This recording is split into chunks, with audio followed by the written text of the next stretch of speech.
네, 여호수아 18장 11절에서 28절까지 말씀입니다. 함께 제목을 읽겠습니다. 시작. 베냐민 자손의 기업. 네, 오늘 베냐민 자손의 기업에 대한 이야기입니다. 네, 모세 죽고 여호수아를 통해 새롭게 출발을 했죠. 그래서 이제 하나님의 약속대로 정복을 했습니다. 정복한 다음에 뭘 했죠? 기브온이라고 하는 애들 만났었죠. 단체로는 기브온, 개인적으로는 누구? 라합.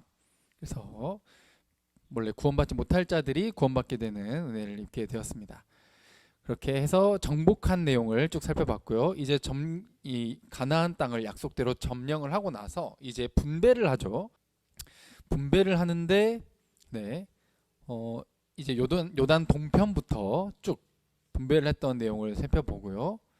그리고 이제 이 루벤, 갓, 그 다음에 므낫세의 반, 이렇게 요단 동편을 점령을 했습니다. 그리고 중요한 내용이 또 레위 지파 전체를 아우르는 하나님 자체가 기업이다. 사실 하나님 자체가 유산이고 하나님 자체가 생명줄이다 라고 하는 것이 전체에 깔려 있다고 말씀을 드렸습니다. 그리고 이제 요단 서편 분배를 하는데 유다 지파 살펴봤고요. 그리고 이 또 므낫세 반, 에브라임, 이렇게 우리가 살펴봤습니다. 그래서 이 세 지파라 할 수 있죠. 가장 크다고 할 수 있는 유다, 그리고 므낫세와 에브라임, 이들의 성읍들 우리가 살펴봤습니다. 이것이 제비뽑기를 통해서 분배를 했다. 그리고 하나님의 나라의 가치를 실현시키는 이 슬로봇의 딸들 내용들을 포함해서 공의와 정의를 실현시키시는 하나님의 주권적 은혜의 선물이다 라고 말씀을 드렸습니다. 그리고 이제 이 에브라임 얘네들이 와가지고 우리 적다, 실제로 막 그렇게 적은 땅이 아닙니다. 그런데 적다라고 이렇게 불평을 하죠. 그러자 공감을 해주면서 뭐라고 합니까? 개척해라, 삼림이라도 개척해라. 하나님이 약속하셨으니, 그러니까 그냥 네가 원하니까 이루어진다가 아니라 여러분들 원하는 거 있으면 무조건 기도하십시오. 그거 이루어지십니다. 이거는 사기꾼들이에요. 그거는 이단이니까 빨리 떠나세요. 네, 그렇게 말하면 가짜고, 성경에서 뭐랍니까? 하나님이 약속하신 거, 그 땅 자체가 약속한 땅이라는 거죠.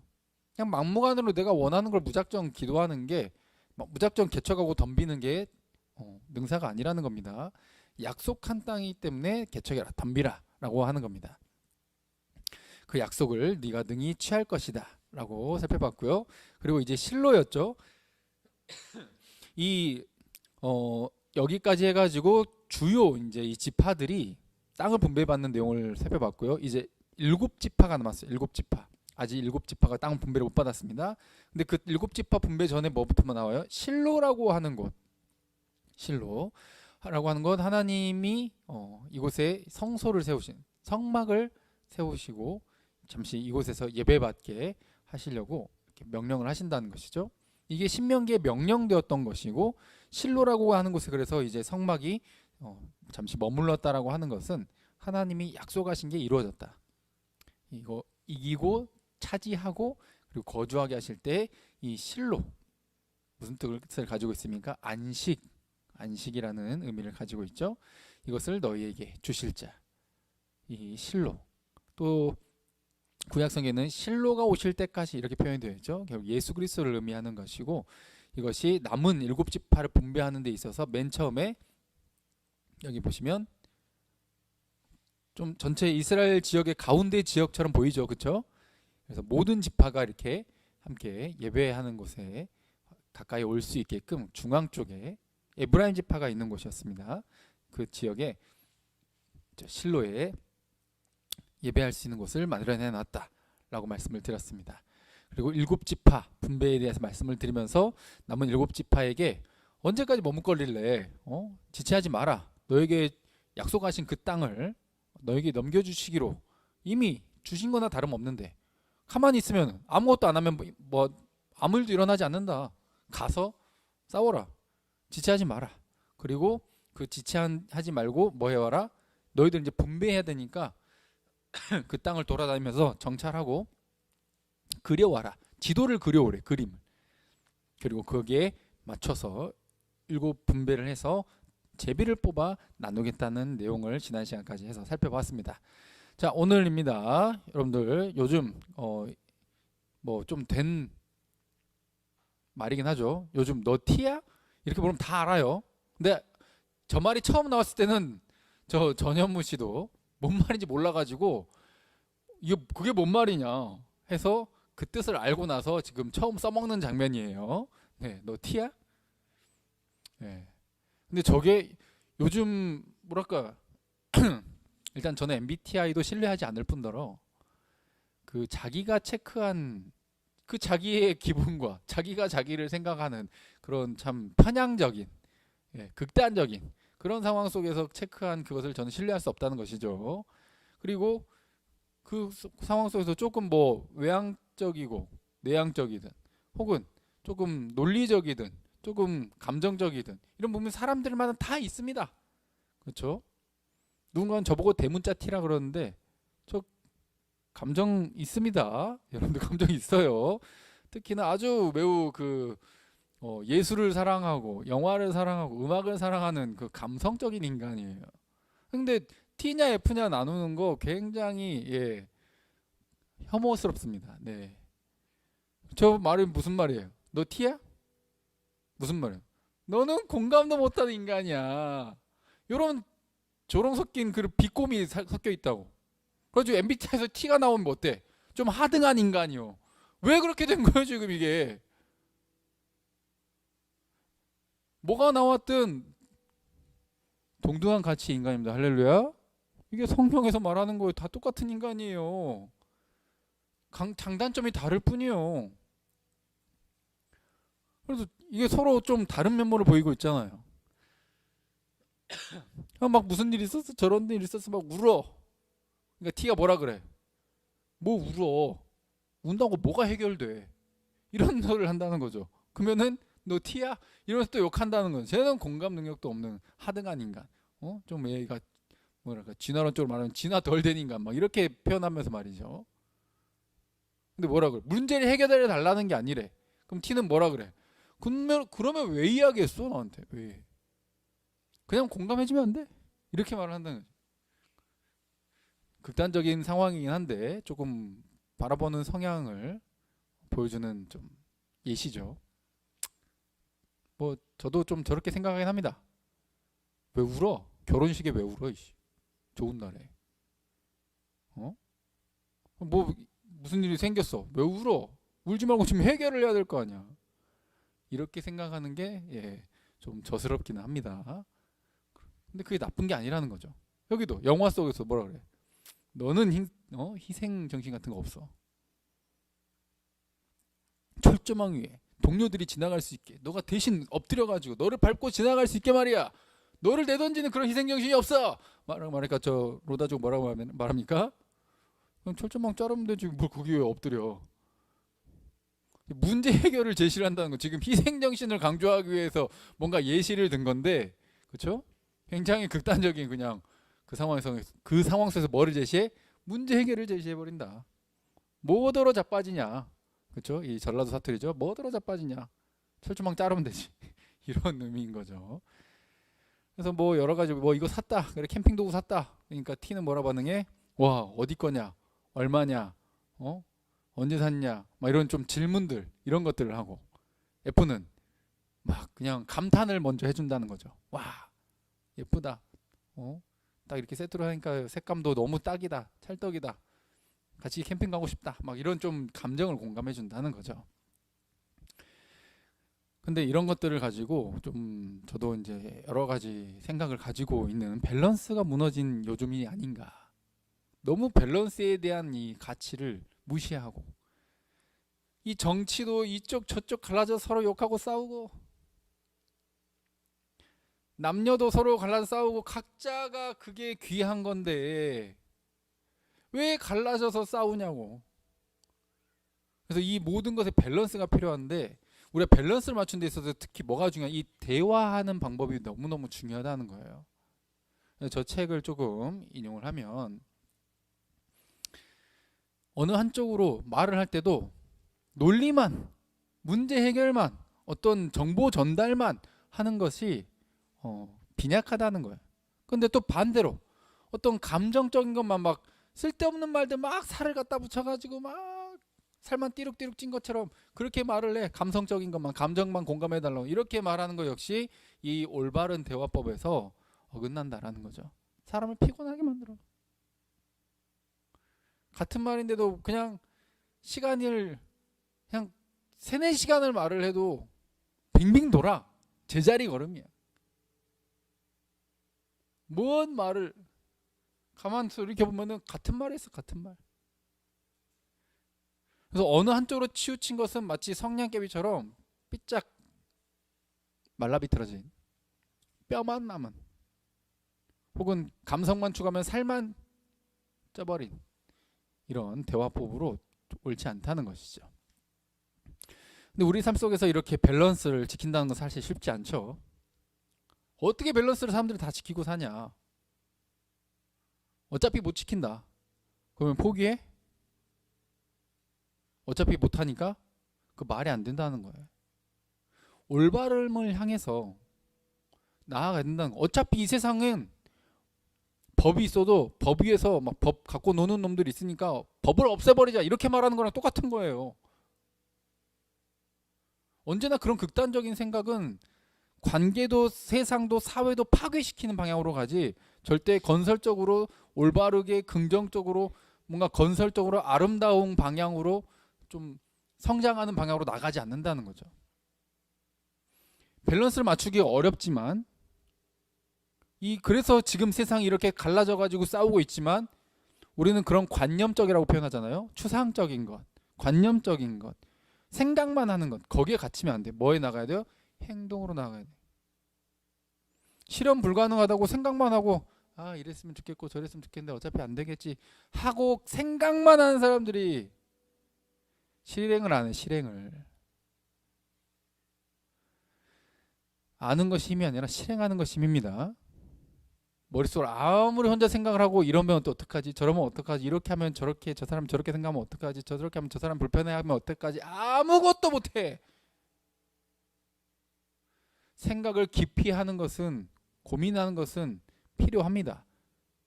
생각만 하는 것은 그런데 어때요? 생각에 갇히는 그것은 추상적이고 관념적이고 이 대화법에서도 어때요? 감정밖에 안 남은, 논리가 없는, 정확하게 구조를 가지고 딱 짜가지고 말을 하고 연설을 하고 전달을 해야 되는데 그게 없다는 거예요. 그러니까 도대체 이게 뭔 소린지, 그래서 어떻게 하겠다는 건지 말겠다는 건지 알 수가 없어. 우리 항상 생각에 갇히지 않고 실행으로 나아가는, 하나님 나라의 가치를 실행으로 옮겨가는 우리가 되길 주님의 이름으로 축복드립니다. 안 돼도 저 은사 목사님이 하셨던 명언 중에 하나입니다. 오른쪽 글씨 읽어볼까요? 시작. 작심삼일의 연속은 위대하다. 어차피 난 실패할 거야. 어차피 또 이거 좀 하다가 나 포기할 거야. 그거 계속 하세요. 계속. 그러다 보면 언젠간 또 늘어 있다니까. 습관화되어 있다니까. 일단 실천하고 실행하세요. 이번에 오늘 안 가져왔는데 황가람 씨라고 요즘 그 가수가 좀 뜨셨더라고요.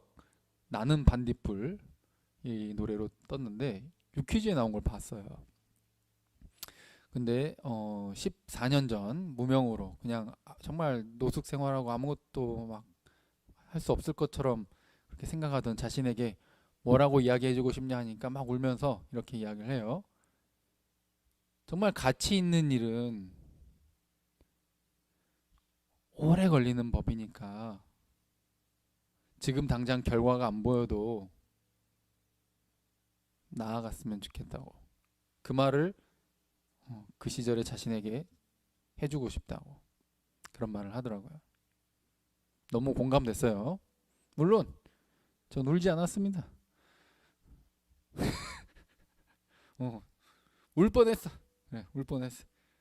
감정이 살아있다는 거죠. 그러나 울진 않았어. 그 말에 충분히 공감을 했고 그 말에 논리적인 부분에 충분히 고개를 끄덕였다는 것입니다. 그래서 이렇게 작심삼일이라 할지라도 계속해서 행동으로 옮겨가는 것. 가만히 앉아서 이렇게 하면 저렇게 될 거고 이렇게 하면 또 저렇게 될 거고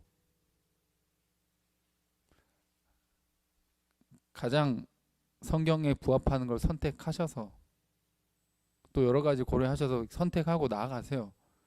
우리의 선택과 그 결과는 어차피 완벽할 수 없어요. 성경이 우리에게 가르쳐 주는 게 뭡니까?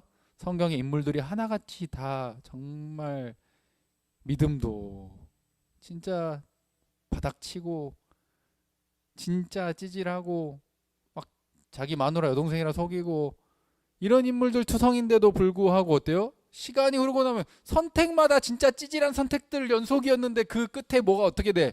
하나님의 뜻이 이루어져. 할렐루야. 어차피 하나님이 일하세요. 우리를 통해. 그러니까 우리가 하나님 안에서 올바르다고 생각한 가치 선택하고 나아가는 것이 중요한 거예요. 아무것도 안 하면 아무것도 이루어지지 않는다. 그래서 이 말에 있어서 이 설명을 하고 가르치고 하는 데 있어서 논리와 또 이 감성적인 것, 그렇죠? 이 추상적인 혹은 관념적인 이런 개념과 이 논리적인 실제적인 그 개념이 함께 콜라보로 균형을 이루어야 이 말도 전달을 잘할 수 있고 그런 대화법을 가져야 내가 가지고 있는 생각을 정확하게 이 사람에게 전달할 수 있고 공감하게 할 수 있어. 똑같은 말을 했는데 다른 생각을 하고 내 말을 오해하고 다른 데 가가지고 다른 말로 옮겨버리고 내 말이 바뀌어 있어. 이렇게 했다는 거 애초에 전달할 때부터 말할 때부터 본인도 오해하게끔 말했다는 것을 어느 정도는 의미한다는 거예요. 그러면 내 감정도 내 생각도 내 정보도 뭔가 하고자 하는 그 주제도 목적도 잘 전달하려면 이 밸런스가 중요하다는 거예요. 구조도 잘 짜시고 이 사람이 또 감정적으로 감성적으로 공감할 수 있는 그런 말들을 살들을 또 잘 붙일 수 있는 사람이 되어야 된다는 거예요. 완벽하진 않지만 어떻게 해야 된다? 계속 노력하고 나아가야 된다. 공부도 하세요. 책도 읽으세요. 고민도 하세요. 그리고 계속 나아가세요. 좀 마틴 루터 킹이죠. 여기 목사님. 인권을 위해서 싸우시다가 순교하신 분인데 그래서 저 유명한 연설 I have a dream 나는 꿈이 있습니다라는 그런 저 연설에서 구조를 가지고 있지만 이 사람들이 상상할 수 있는 구체적인 언어를 함께 살을 붙이면서 함께 꿈꿀 수 있게 마치 그 장면이 눈앞에 펼쳐지는 것처럼 실제로 이 사람들이 상상할 수 있는 그런 이미지를 함께 던져주며 자신이 가지고 있는 하나님의 나라에 대한 이미지를 이 땅에서 실현시킬 수 있는 하나님의 나라에 대한 이미지를 잘 전달을 시켰다는 거예요. 나에겐 꿈이 있습니다. 언젠가는 조지아주 붉은 언덕 위에서 노예 후손들과 노예 소유주의 후손들이 즉 백인과 흑인들을 의미를 하는 거죠. 식탁에서 함께 형제를 나눌 수 있는 것. 나에겐 꿈이 있습니다. 언젠가는 억압의 열기로 뜨거운 저 미시시피마저도 자유와 정의의 오아시스로 변할 거라는 꿈이. 나에겐 꿈이 있습니다. 언젠가는 나와 4명의 아이들이 그들의 피부색이 아니라 각각의 장점으로 판단되는 그런 나라에서 살게 될 거라는 꿈이. 저 꿈을 실현시키기 위해서 몸부림쳤고 지금은 그래도 어느 정도는 완벽하게 인종차별이 없어지진 않았지만 이루어진 상태죠. 저 때 당시보다는요. 하나님의 나라, 하나님 나라의 가치, 약속의 성취, 그것은 하나님이 통치하신 것의 회복을 꿈꾼다는 것이죠. 이것을 우리가 알고 전달하려면 그리고 우리가 이것을 내 삶에 또 잘 적용시키려면 관념적으로 내 생각만 가지고 있어가 상상만 해가지고 아무 일도 일어나지 않는다고.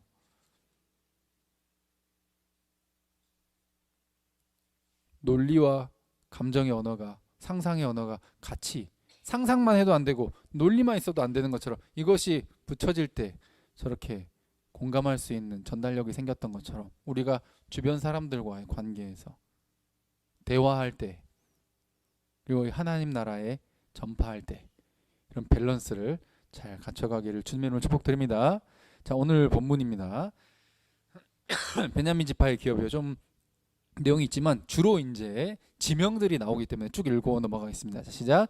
베냐민 자손 지파를 위하여 그들의 가족대로 제비를 뽑았으니 그 제비 뽑은 땅의 경계는 유다 자손과 요셉 자손의 중간이라. 아멘. 자, 경계 땅을 보세요. 저기 좀 작아서 안 보이시죠? 그래서 크게 갖고 왔습니다.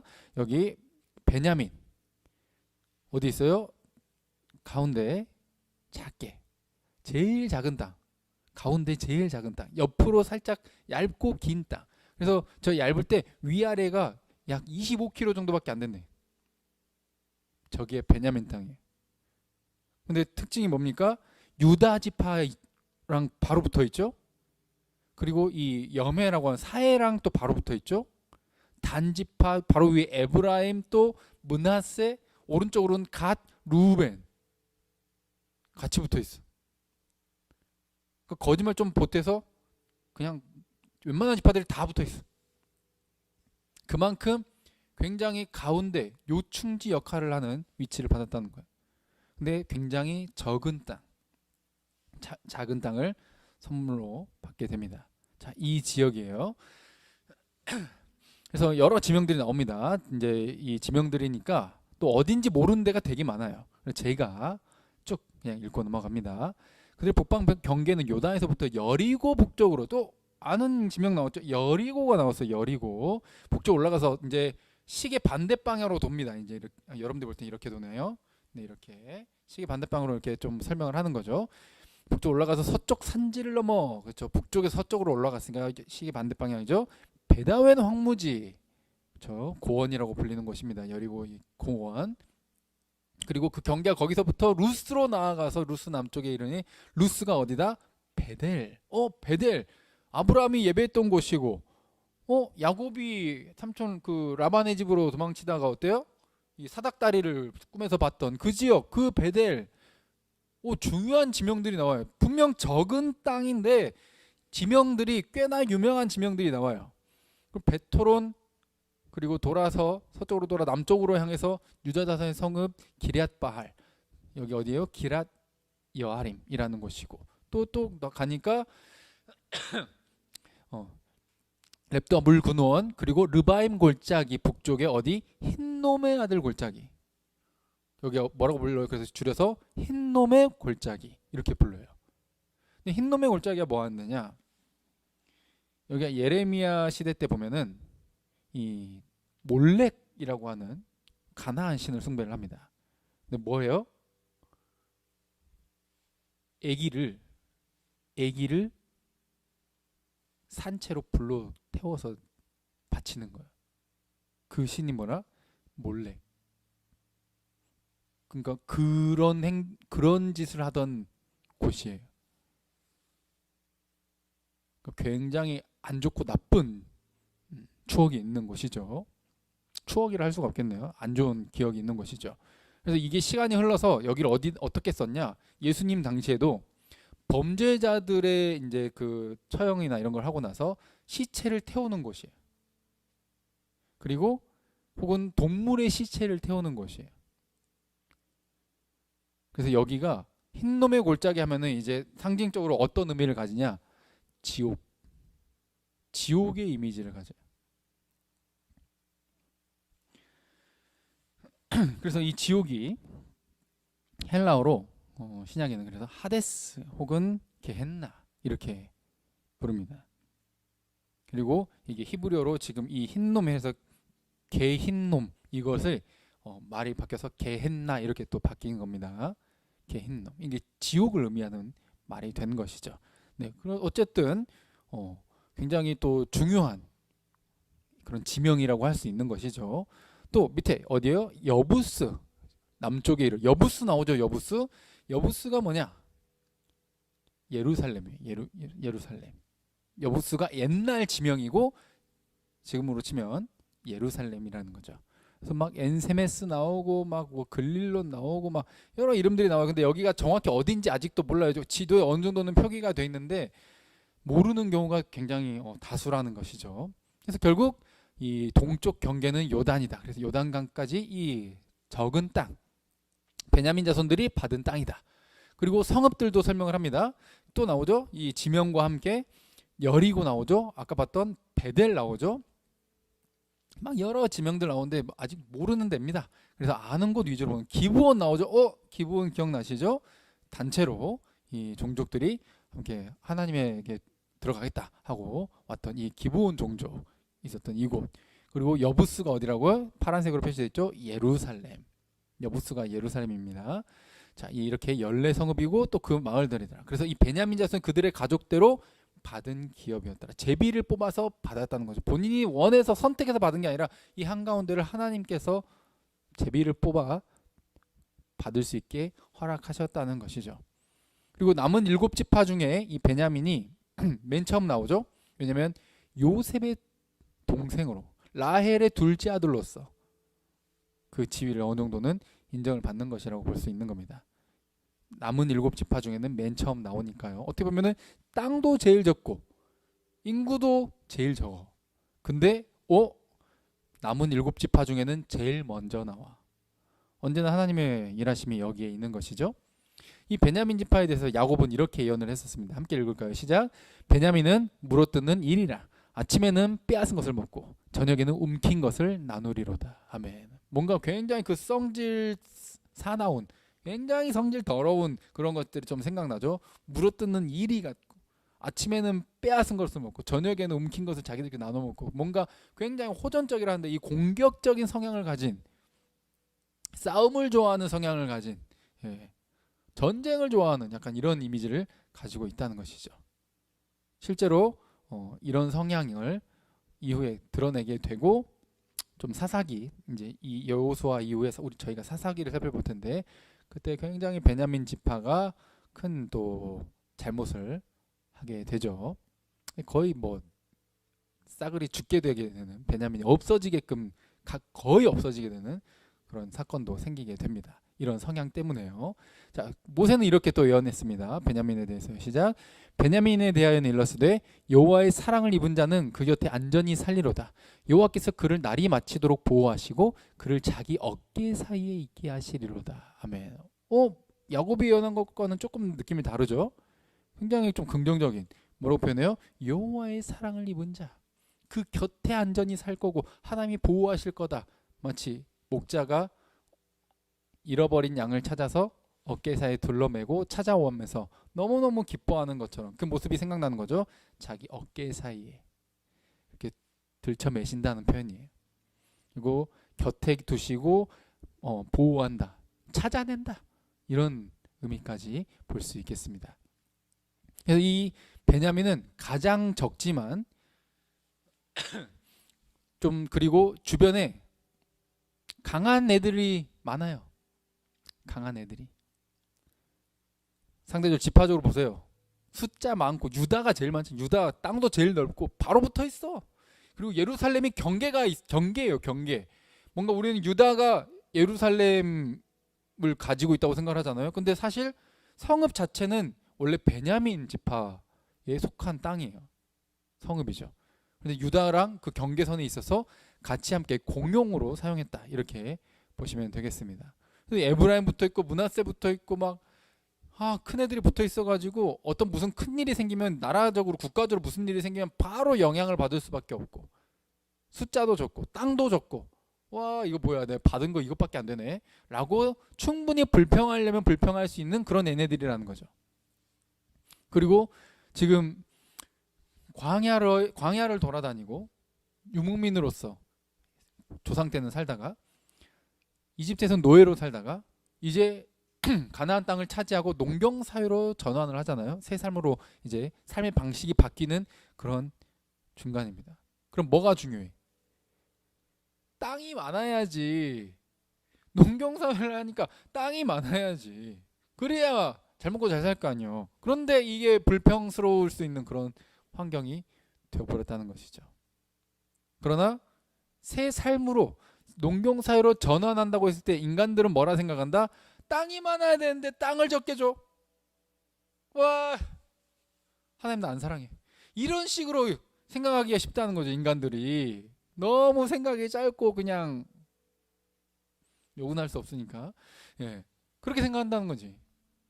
근데 새 삶은 어때요? 하나님이 주시는 그 새 삶은 많이 받았든 적게 받았든 상관없이 하나님과 함께하는 새로운 삶으로의 전환이. 할렐루야.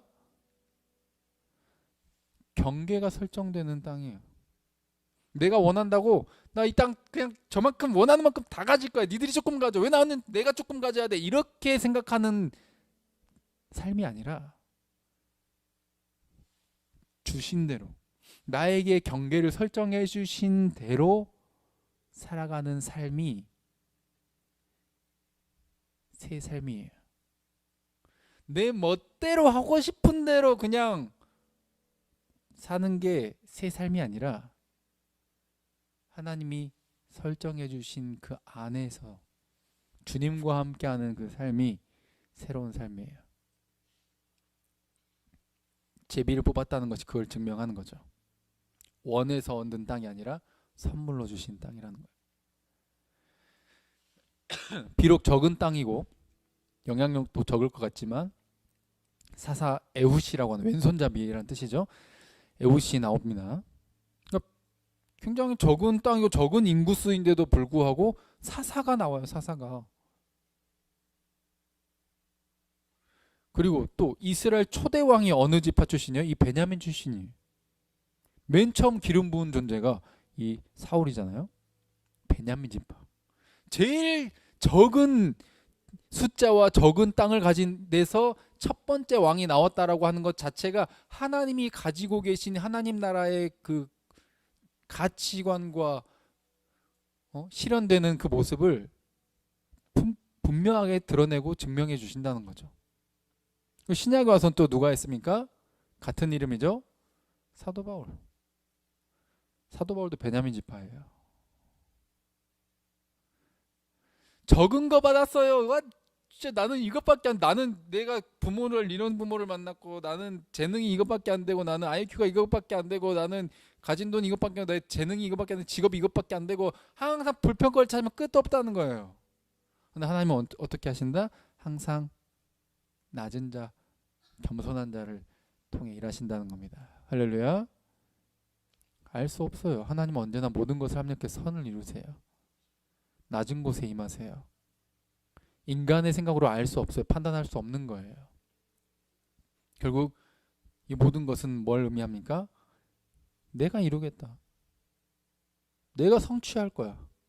네가 하는 게 아니라, 네가 갖고 있는 자원으로 성취하는 게 아니라 내가 이룬다는 것을 보여주기 위해서. 그래서 적게 가질수록 하나님이 더 일하시는 거예요. 없는 자일수록, 낮은 자일수록, 겸손한 자일수록 하나님이 더 일하시는 거예요. 할렐루야. 우리 여기를 향해 가야 되는 거예요. 그를 통해 하나님은 일하시고 언약을 성취해 오셨어요. 결국 예수 그리스도를 우리에게 선물해 주셨죠. 가장 낮은 곳에, 가장 넓고 깊고 높은 희생으로 잃어버린 양을 찾은 것처럼 우리를, 베냐민 지파를 어떻게 어깨 사이에 둔다 그랬죠? 우리를 어떻게 하시기 위해? 잃어버린 양을 찾아 어깨에 짊어지기 위해 찾아오신 거예요. 이게 언약을 성취하시는 하나님의 약속인 것이죠. 주변에 강한 것들 투성이지만 베냐민 지파는 분명 틈바구니에 껴있는 그런 너무 보잘것없어 보이는 삶처럼 보일지 모르지만 아닙니다. 그것을 통해서 누굴 드러내시길 원하셔요? 하나님을 드러내기 원하시는 거예요. 우리가 약한 만큼, 연약한 만큼 하나님이 예배 받으실 겁니다. 할렐루야. 그래서 우리를 찾아오신 거예요. 그래서 우리는 하나님만 의지해야 되는 겁니다. 유일한 생명의 길이신 예수 그리스도를, 잃어버린 우리를 되찾고 하나님 나라를 회복하기 위해 이 무너져버린 이 밸런스, T냐 F냐 따지면서